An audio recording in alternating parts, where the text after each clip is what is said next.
Now, I don't know how that's going to play out, but it could actually intersect with this thing that Tom's talking about, with the Vatican hinting at alien presences. Now, it's going to take something external and something really huge to get the world's attention to unite everybody under one leadership and one faith. And, I think that is something that we can't exclude, because it seems like possibly that is the strong delusion that the Apostle Paul talked about in 2 Thessalonians chapter 2. I agree with you on that. Absolutely. Hey, Chris, one thing you might factor in, too, I think is fascinating. Fatima, the visions of Fatima, which is obviously a city in Portugal, but what is Muhammad's daughter's name? Yeah. Right. So there are seducing spirits. There are people that literally believe, they sit down in a seance, call up the spirit of Uncle George. It's not Uncle George. The Bible teaches give a man once die and once a judgment, but it's a familiar spirit, a spirit that is familiar with them. So now, Tom, and I think that, boy, I wish we could do another show on Stargates, you guys. By the way, there are 72 gates. There are 72 stargates. There are 72 goetic demon gates. There are 72 ionospheric heaters like HARP. We're seeing all the 72. And for the record, there are 72 fusion centers in the United States, okay? The combination of all the intelligence gathering and law enforcement, 72. That number is throughout. So why don't you sum up, if you can, each of you, your contribution to the book, Petrus Romanus, and again, hit the most salient points, not the nuances, but just the bottom line, okay, guys? Because remember, we have a lot of people that this is so new and so mind-blowing that we have to spell it out and spell it out multiple times. Right, and I want people to know we didn't have time tonight to scratch the surface. That always happens with me and Steve, and now me, Steve, Chris. We really didn't. We didn't discuss the biggest issues. There are reasons behind what's happening in Rome right now. There are reasons why Lucy, the last living seer of Fatima, was the last decades of her life trapped inside literally a sinister ring of Romanita, what they call Omerta Siciliani, a mafia code of silence imposed by Rome. But we talk about all that in the book, and you're just going to have to get the book to read it, because we're not going to have time to talk about it tonight. But the bottom line is, what you're going to learn is what happened at Fatima was there was an internal struggle in the Vatican. Pope Paul II, and even, by the way, Cardinal Ratzinger, the current Pope Benedict II, they wanted to reveal the full secret, but they came under a political assault, if you want to call it that, by Sodano, and the Secretary of State is a very powerful political person. And so what happened was they decided that Sodano would talk about one part of the Fatima secret with his ridiculous interpretation that it was fulfilled in the assassination attempt against John Paul. But at the same time, John Paul would reveal the other part, the most terrifying part of the secret, obliquely in the sermon that he gave that day. And that was when John Paul spoke on the apocalypse, and he quoted the scripture. And he said, another portent appeared in heaven, behold, a great red dragon. This is from Revelation 12. And when John Paul started talking about that text, his words were, quote, these words from the first reading of the Mass make us think of the great struggle between good and evil, showing how when man put God aside, he cannot achieve happiness, but he ends up destroying himself. The message of Fatima is a call to conversion, alerting humanity to have nothing to do with the dragon whose tail swept down a third part of the stars of heaven and dragged them to the earth, end quote. Well, any Catholic theologian listening to this broadcast knows that the fathers of the Catholic Church have always interpreted the stars as the clergy, and the stars sweeping up in the dragon's tail indicates that a third part of the churchmen at Rome were coming under the influence of the devil. That was Pope John Paul II's way of explaining that the third secret also predicted this great apostasy, and that's not Tom Horn's interpretation. That's Antonio Socchi and other Catholic investigators, that's their interpretation. And basically, what it tells us is the terrifying part of the final secret, according to Catholic interpretation, not Tom Horn's, is that the dragon's tail was then sweeping down a third part of the clergy to do his bidding, leaving us with the unsettling interpretation that at least 33%, that's a Masonic marker, of the Vatican's hierarchy have been committed to a satanic plan from that time and forward. And what we do in the book, The Prophecy of the Popes, is we use all of the Catholic seers who have been predicting for hundreds of years that Rome will fall to apostasy. It will become the seat of the Antichrist. That's what they say. That it will give rise to the false prophet at the end time who will give power to the Antichrist. Many Catholic prophecies say the same thing. The warning of La Salette. If you want to go to Google and just type in the warning of La Salette and read where the Catholic seer said that at the end of time, Rome, the church, will be in crisis. Rome will lose the faith. It will become the seat of the Antichrist. That's the words of La Salette.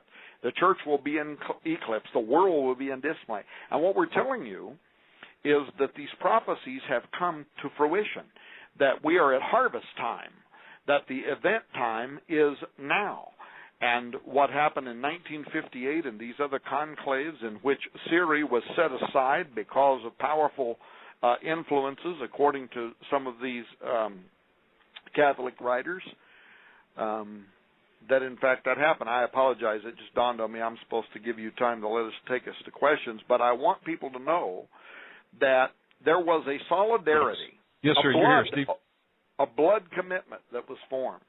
According to Malachi Martin and other numerous, a dozen or so Catholic writers, there was a blood covenant that was formed between, Chris can remind us of the term, but it's the term given to those people who pricked their fingers, Chris, with a golden pen and sealed their commitment with a blood oath. In any case, during the installation of Lucifer as the prince over Rome, and that solidarity between Pope Benedict and Cardinal Bertone that goes all the way back to the Fatima cover-up in the year 2000, that's been following forward from the message of Fatima controversy forward. After being elected Pope in 2005, he took his place as the successor of Pope John Paul II. The leader of the Roman Catholic Church, Ratzinger, became Pope Benedict II. But what did he do? He quickly appointed his co-author for the Fatima secret, Cardinal Bertone, to replace the other co-conspirator, Angelo Sodano, as the Cardinal Secretary of State. On April 4th, he also appointed Bertone as his Carmelingo to administrate the duty of the Pope in the case of a vacancy of the papacy. And from that day and forward, there has been a concerted effort, including, by the way, this last Saturday. So how many days ago was that? 4 days ago? June 18th, there was a consistory in which there was officially installed 22 new cardinals. But note that most of them were Europeans, primarily Italians, already holding key Vatican stations, and by elevating those advisors to the Sacred College of Cardinals, Pope Benedict certified that Europeans are now going to number over half of all cardinal electorals, 67 out of 125. Nearly a quarter of all voters in the next conclave are going to be Italian. And all of this, by the way, other news agencies besides ours, recognizing that Bertone was behind Benedict, and what he has on him we don't know. But he's the source that's putting this large number of Italian appointments down to the influence of those who are going to vote for, he's hoping, him in the next conclave. I apologize. I can't quit coughing, so somebody else talk. Here, with that, let's go to the phone lines. Let's take our first call. 720, you're on the air. Hello. My question is regarding the implementation of the final pope and the Luciferian adept within the Vatican, and where does the black pope, Peter Hans Klovenbach, fit into this, and the Jesuit occult orders within the Roman Catholic Church and the Vatican. I'll take my call off air. Okay, so I guess the question, gentlemen, is the black pope? Used to be what, Klovenbach, who was replaced, right? What's his part in all this? Some say that the black pope, which I guess is the head of the Jesuits, right? Right. Is the mafia behind the Catholic Church? What's your take on that? Look, the black pope is, in the simplest terms, that's the pope. I mean, that's the leader of the Jesuit organization. I'm not sure what the question was, but what people need to look at is whether it's the New York Times or others, they're all heralding right now that there is a shakeup in the Roman Curia, in the College of Cardinals too, but that all of this is exposing that there is a power struggle that's going on right now, in the Vatican. It echoes the fact, just like in American presidential politics, that today's rising star at the Vatican, which was, if we had time tonight, we could talk about all of the ways in which Pope Benedict has been working with Bertone to position him to be the next pope, who would be, of course, Petrus Romanus. And by the way, for those who are listening tonight and are wondering who do Tom and Chris Putnam, I can't speak for Chris. I can tell you that Tom Horn still thinks the odds for who's going to fill the role of Petrus Romanus is Cardinal Peter Bertone. And because of the position that he's in, the current consistory that placed so many of his friends, he was actually more behind that than even Pope Benedict XVI was, so many of his friends among the cardinals who will elect the next pope, and they're going to be endeared to him because of the positions of power that he could give them if he is elected as pope. There's a great deal of politics around all of this, but the foundations of his sandcastle have been eroding in recent weeks, and that's why earlier in this broadcast I said that if you had asked me even a month ago who Petrus Romanus is going to be, I would have had fairly high odds that the current Secretary of State, Cardinal Bertone, would be that personality. But now something much deeper that we didn't discuss tonight, and now we don't have time to discuss, but something much deeper. And people have got to get this book and read it, because there is significant reasons to believe that a dark horse could fulfill prophecy in taking the role of Petrus Romanus. Okay, but having said all that, back to the Black Pope and all that,